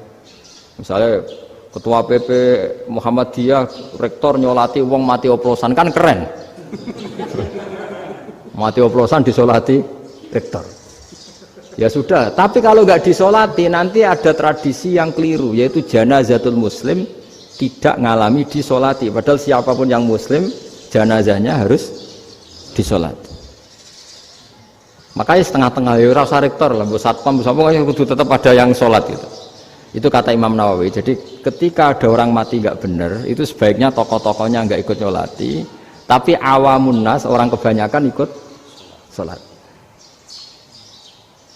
Jadi fikih itu agak jadi, karena tadi ketika tokoh ini nyolati, pertanyaannya bedanya apa mbek sing mati ning masjid mbek mati oplosan? Karena sama-sama semua orang nyolati, kan tidak ada sanksi sosial itu. Tapi ketika nggak disolatkan sama sekali, wah lebih parah lagi, ini ada janazatul muslim tidak disolati. Sehingga kata Imam Nawawi, ini hebatnya Nabi tengah-tengah. Jadi Nabi kundur, jong saya tidak nyolati, tapi sallu ala sahibikum. Ya tapi ini kamu harus nyolati. Kata Imam Nawawi, orang yang mati bunuh diri, orang yang mati oplosan, orang mati secara nggak benar itu asal dia muslim tetap wajib disolati, karena sholat ini hakul muslim. Kan seorang muslim diantara haknya apa? Ketika mati dikafani, dimandikan, disolati. Tapi ini masalahnya matinya pas murtakibul kabiroh, pas melakukan dosa besar, dan itu sebab kematiannya. Kalau dia oplosan, kan sebab matinya karena oplosan. Ya kan terus ribet. Mau disolati oleh, apalagi misalnya kita ketua ulama, kemudian terkenal wali, wah keren, mati oplosan itu disolati wali, kan ribet kan. Nanti yang repot malaikatnya. Itu ya, ini yang nggak kata bahaya. Saya pernah baca kitab itu yang repot malaikatnya. Itu ada yang bilang gini, orang yang punya hutang itu pasti nanti hisabnya berat, diaudit malaikat sampai bisa nyaur hutangnya. Sementara malaikat kena konstitusi, kalau Nabi mendoakan harus mustajab. Ini kan ada dua hukum yang berlawanan.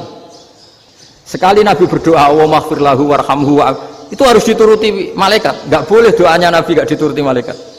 Sementara aturan Islam juga harus dituruti, bahwa orang yang punya hutang harus tersandra oleh hutangnya. Tapi nak sing dunia Pak Haris kan, gak teno. nggak ngefek gitu. Jadi misalnya Pak Haris donga sampai nangis semua maghfir lahu kan nggak ngefek. Malaikat nggak itu, nggak sudah Ustaz. Sortir. Tapi kalau Nabi yang berdoa kan harus diturutin, ini masalahnya kan itu. Nah kalau diturutin berarti hutangnya harus bebas. Padahal secara aturan harus tersandra karena punya hutang. Dan nanti sama kalau yang mati oplosan ini yang doain wali, kok wali sampai Allah maghfir lahu. Doanya wali kan harus terkabul. Sementara secara hukum dia harus kena sanksi karena oplosan tadi. Daripada ngerepotno malaikat, sudahlah wali-wali ini tidak usah ikut nyolatin. Yang nyolati ya orang-orang nggak jelas ini, sehingga kan malaikat kan santai aja kalau mau nyiksa. Loh, tapi kan sudah didoain, nggak ngefek. Doanya orang-orang nggak penting. Itu ada tuh di sarah Muslim itu. Di sarah Muslim di bab ketika Nabi ngintikan babu qauli Rasulullah sallallahu alaihi wasallam sallu ala sahibikum. Jadi belajar fikih itu asik ya.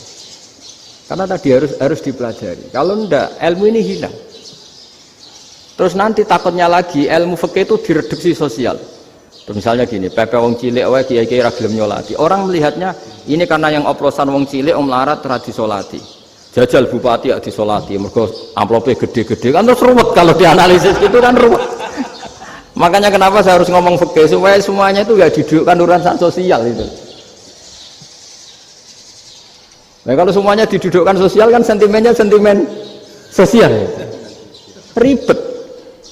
Padahal yang sering mati oplosan itu kan ngomong cilik gitu loh, karena tadi kalau wong sugih kan pakai whisky yang mahal yang insya Allah tidak mati kan gitu. Yang mati kan ya mergo pertos macam-macam itu kan. Artinya ini kalau nggak diterangkan secara fikih, kiai-kiai yang nggak datang dikira masalah sosial kan. PP salam tempel era gede terus nggak datang kan terus jadi ribet. Ya makanya ini apa lewat pengajian ini supaya sampean lebih tahu ya bahwa khazanah Islam ini kata beberapa ulama kafatal linnas, maknanya semuanya, sehingga Allah akan mentakdirkan kajian Islam akan ada di seluruh dunia. Jadi kenapa IAIN marak di Indonesia, UMM, Universitas NU banyak, karena agama ini kafatal linnas, tidak miliknya orang Arab tapi milik semua. Orang alimnya juga gitu. Ketika ada liga alim seluruh dunia, itu orang Indonesia, orang Afrika, ya selalu ada orang alim yang kelas dunia. Seperti dulu ada Imam Bukhari, itu as-sakhul kutub ba'da kitabillah. Kitab terbaik setelah Quran itu Bukhari. Padahal dikarang oleh orang Uzbek. Kata siapa? Islam As-Sobyan, orang Arab ngakui kalau kitab paling sahih itu Bukhari. Mekah Madinah pun ngakui kalau kitab paling sahih Bukhari. Padahal pengarangnya ada orang Arab. Orang mana? Uzbek. Imam Ghazali yang diakui seluruh dunia itu Atos itu ikut Persia. Juga bukan orang Arab. Sibawah ya orang Persia. Nah, ini yang belum ada orang Malang ini, tinggal PR ini. Ya, nyusul ya. Ya, saya kira demikian. Assalamualaikum warahmatullahi wabarakatuh.